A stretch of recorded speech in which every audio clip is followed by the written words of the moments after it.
Got a paper bag and a Christmas stamp. You can make these in a day. I've made these before, but I didn't do them in a Christmas design, and I didn't show you how I stamp them from scratch. So I'm going to make a newsprint in a Christmas style so that you can use them as pages in your junk journal, or you can just use them as a Christmas gift bag. Have a look at all of these rubber stamps that I had to pick from. And honestly, this is not all of them. This is just some. I went through my mum's stash this morning and pulled out the ones I thought would stamp the best.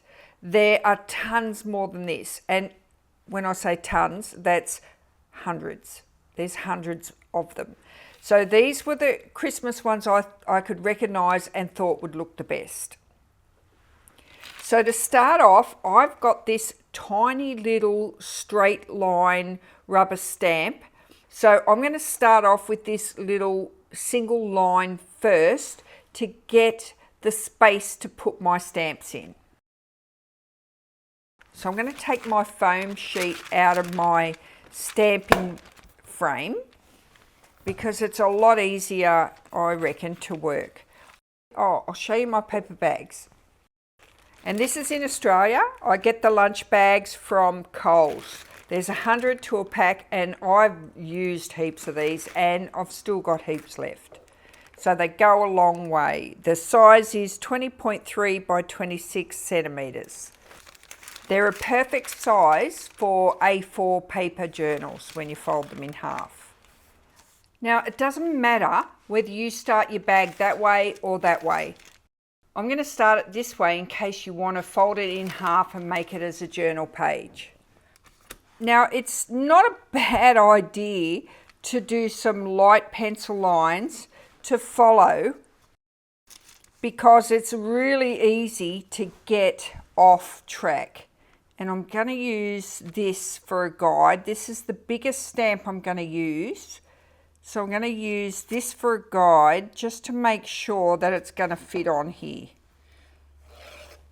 Right, pencil line there, and then I'm just going to round about roughly halve these two. They don't have to be even. The more not even they are, the better. Now I've got a little narrow rubber stamp here. It's a short straight line.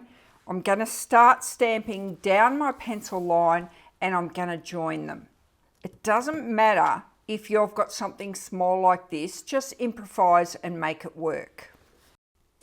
I'm going to start off right at the top, and you really do need to take your time doing this.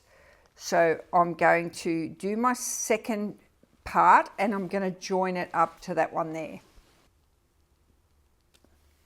Now I can see through my block, so it makes it a little bit easier to do. You'll miss the mark from time to time, but it still looks fine. But if you take your time and even have a practice at this, it does get easier.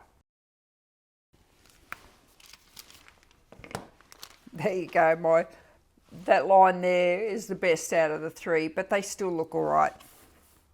To do the lines going across this way, I recommend that you do them as you stamp your Christmas images. So let's start off with the first Christmas image and we'll do it up here in the corner. So I'm going to pick Santa here. Doesn't matter which one you pick, as long as he fits in sideways. And we're going to randomly pick our stamps and then mark our lines across here. I'll use this old offcut to protect this side of my bag. I only want that in there when I'm doing my lines. So it's up to you whether or not you do all of your lines across here now and then find a stamp to fit in that box, or whether you stamp first and then do your line. I take it out so that that bag doesn't interfere with my stamp. I think that might be a little wide. I might go the candles. When I've used the stamp, I just put it off to my left so I know I've used that one. It doesn't matter if you repeat your stamps, they look really good repeated. And put my line across there. What this does is when you get the line close to your stamp, it makes this technique look crowded and much better.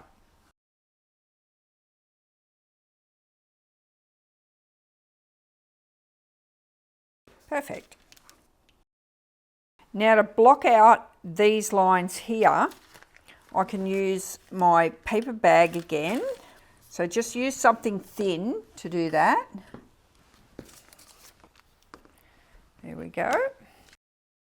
See how this is working out? I've got that really wide piece there, but now I can put this tall stamp here and put a line here. It just works out. It's so good to be able to work things out when you leave your lines off until last.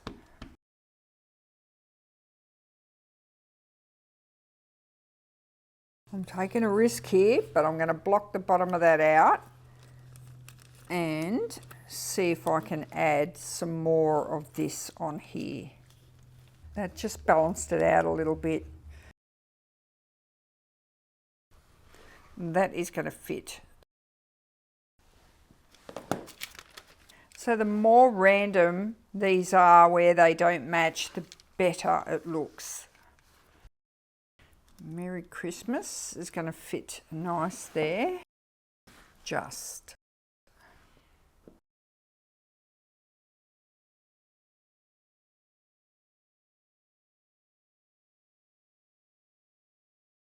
If you've got something like 4 stars and only 3 fit, just do this. Block them out and just stamp 3 instead of 4.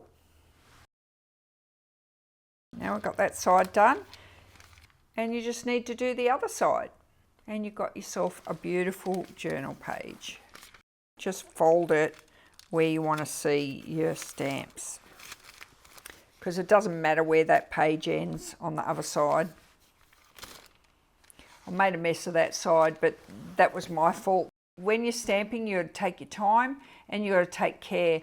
I've been stamping off onto here and this went on there and then transferred on there. You got to think about everything, so just be aware of that. I messed that up because of that, but I can cover that over with something else.